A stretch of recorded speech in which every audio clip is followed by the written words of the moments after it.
एक दिन जब ऑफिस के सभी कर्मचारी ऑफिस पहुंचे तो उन्हें दरवाजे पर एक पर्ची चिपकी हुई मिली। उस पर लिखा था, कल उस इंसान की मौत हो गई जो कंपनी में आपके प्रगति में बाधक था। उसे श्रद्धांजलि देने के लिए सेमिनार हॉल में एक सभा आयोजित की गई है। ठीक 11 बजे श्रद्धांजलि सभा में सबका उपस्थित होना अनिवार्य है। आपने एक सहकर्मी की मौत की खबर पढ़कर पहले तो सभी दुखी हुए, लेकिन कुछ देर बाद उन सब में यह जिज्ञासा उत्पन्न होने लगी कि आखिर कौन था जो उनकी और कंपनी की प्रगति में बाधक था। 11 बजे सेमिनार हॉल में कर्मचारियों का आना प्रारंभ हो गया। धीरे धीरे वहाँ इतनी भीड़ जमा हो गई कि उसे नियंत्रित करने के लिए सिक्योरिटी गार्ड की व्यवस्था करनी पड़ी।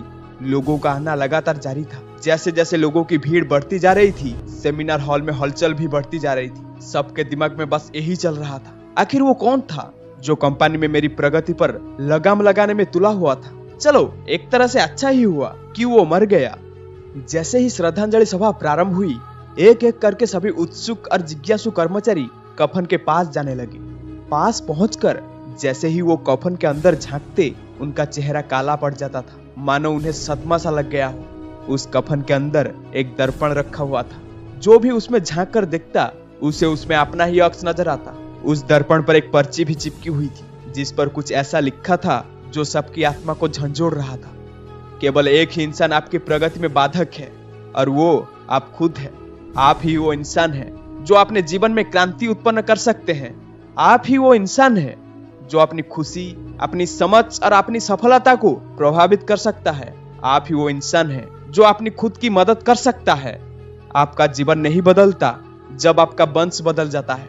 आपका जीवन नहीं बदलता जब आपके दोस्त बदल जाते हैं। आपका जीवन नहीं बदलता जब आपके पार्टनर या साथी बदल जाते हैं। आपका जीवन तब बदलता है जब आप खुद बदल जाते हैं। जब आप अपने खुद के विश्वास की सीमा को लांघ कर उसके पार जाते हैं। जब आप यह समझ जाते हैं कि आप और सिर्फ आप अपने जीवन के लिए जिम्मेदार हैं, तब आपका जीवन बदल जाता है। सबसे महत्वपूर्ण रिश्ता जो आपका किसी के साथ है, वो आपका खुद से है।